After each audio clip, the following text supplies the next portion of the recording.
Doctor Baba Saheb આંબેડકરના ફોટાને કચડી સળગાવી જાહેરમાં અપમાન કરવા બદલ અસામાજિક તત્વો સામે પગલાં લેવા માટે માંગ ઉઠી છે. ભારતીય સંવિધાનના ઘડવૈયા ડોક્ટર બાબા સાહેબ આંબેડકરનો ફોટો જાહેરમાં સળગાવી દઈ પગ નીચે કચડી મહામાનવનું અપમાન કરી સમસ્ત આંબેડકરી અને સંવિધાનને મારનારા દેશવાસીઓની ધાર્મિક ભાવનાઓ દુભાવી દેશભરમાં તંગદિલીનું અને રોષનું વાતાવરણ ઊભું કરનાર અસામાજિક તત્વો વિરુદ્ધ કડકાઈથી પગલાં લઈ તેમના તથા તેમના દ્વારા ચાલતા અસંવૈધાનિક સંગઠનો સામે પગલાં લેવાની માંગ કરવામાં આવી છે. સુરત કલેક્ટરને સમસ્ત આંબેડકરી બૌદ્ધ સમાજ સુરત શહેર દ્વારા આવેદનપત્ર આપી જણાવવામાં આવ્યું હતું કે ભારતીય બંધારણના ઘડવૈયા ડોક્ટર બાબા સાહેબ આંબેડકરજીએ દેશ માટે સૌથી મૂલ્યવાન અને દેશનું સર્વશ્રેષ્ઠ સંવિધાનની રચના કરી છે તથા તેમણે દેશમાં સમાનતા, બંધુત્વ અને લોકશાહી સ્થાપી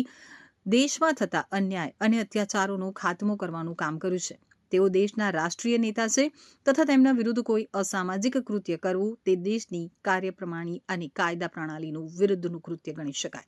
તે કૃત્યને દેશની વિરુદ્ધનું એટલે કે દેશદ્રોહનું કૃત્ય પણ ગણી શકાય છે. ત્યારે ગત 1 જાન્યુઆરી 2026ના રોજ મધ્યપ્રદેશના ગ્વાલિયર જિલ્લાના પટેલ નખ ખાતે સિટી સેન્ટરમાં અનિલ મિશ્રા, મોહિત શર્મા, અભિ દુબે, બાનેન્દ્ર શર્મા, કુલદીપ કાંકેરિયા, અમિત ભદૌરિયા, ચારવ વ્યાસ સહિતના કેટલાક અસામાજિક અને અસંવૈધાનિક સંગઠનોના અસામાજિક તત્વોએ ભારતીય સંવિધાનના ઘડવૈયા ડોક્ટર બાબા સાહેબ ભીમરાવ આંબેડકરનો ફોટો જાહેરમાં સળગાવી દઈ ફોટોને પગ અને જૂતાઓ નીચે કચડી અને બાબા સાહેબ આંબેડકરને તથા સકપા જાતિ વિરુદ્ધ નારાબાજી કરી હતી.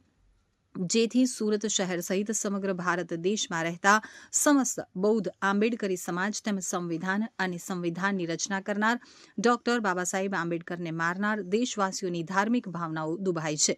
તેમજ સમગ્ર દેશમાં ભારત દેશના રાષ્ટ્રીય નેતા ડોક્ટર બાબા સાહેબ આંબેડકરજીનું અપમાન કરી દેશભરમાં તંગદિલી અને રોષનું વાતાવરણ ઊભું કરી દેશની અખંડિતતાને તોડવાનું કામ કરી દેશ વિરોધનું કૃત્ય એટલે કે દેશદ્રોહનું કૃત્ય કર્યું છે.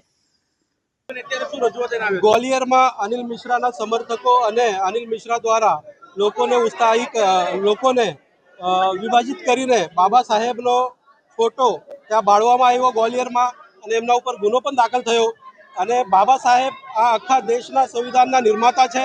બાબા સાહેબના પ્રતિબિંબને કે બાબા સાહેબના મૂર્તિને કોઈ નુકસાન પહોંચાડે તો એ અમે સાકી લેવાના નથી. આજે બાબા સાહેબના સમર્થનમાં અને સંપૂર્ણ દેશમાંથી લોકો મોરચો કાઢી રહ્યા છે કે અનિલ મિશ્રા અને એના જેવા અનેક જે બાબા સાહેબના વિરોધમાં બોલે છે, દેશમાં વિભિન્નતા પસરાવે છે, એવા લોકો ઉપર ગુનો દાખલ થવો જોઈએ અને રાસુકા જેવો દેશદ્રોહ જેવો ગંભીર ગુનાઓ એમના ઉપર દાખલ થવા જોઈએ એવી અમારી માંગણી છે.